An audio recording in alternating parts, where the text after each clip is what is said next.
Methods of receiving export payments. Our young entrepreneur Niku has got an export order. The prices and INCO terms have been negotiated. Niku has some doubts bothering her about the various methods of receiving payment. Does she receive payment before shipment or after? Can she be sure of payment after shipments? To answer her questions, we first explain what the various methods of payment in trade are. 1. Cash in advance. Here, buyer makes the payment before the seller ships out the goods. There is risk here for the buyer. Such terms are offered usually when the seller has a proven track record or the buyer knows and trusts the seller. 2. Open account. This is the opposite of cash in advance. Here, the seller ships the goods and then sends the documents such as invoice and bill of lading directly to the buyer before the payment is made. Buyer agrees to pay the seller at a future date as mentioned in the sales contract, usually 30 to 90 days after receiving goods. However, foreign buyers may press for open account terms since the extension of credit by the seller to the buyer is common. An export credit insurance may lessen the risk of non-payment to Niku. 3. Consignment. Consignment is a variation of open account in which payment is made after the goods have been sold by the foreign distributor buyer to the end customer. This helps reduce the direct cost of storing and managing inventory for the distributor buyer. For the seller, however, the risk of non-payment in payment is even greater. This risk would be lesser if the distributor is reputed with a proven track record. Niku may lessen the risk of non-payment using export credit insurance that covers for the goods in transit as well as when in possession of the foreign distributor buyer.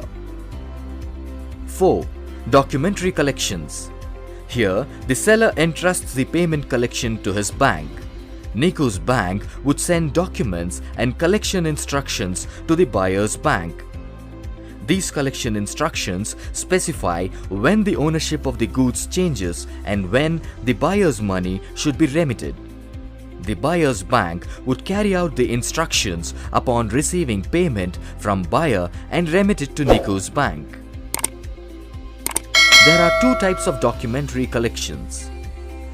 1. Documents against payment. Buyer is required to pay as soon as the ownership documents are presented to the buyer's bank. 2. Documents against acceptance.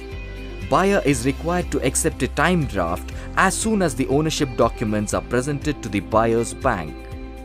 Payment should be made at the maturity of the accepted time draft. The time draft is usually for 30 to 90 days. Banks charge a fee for such transactions.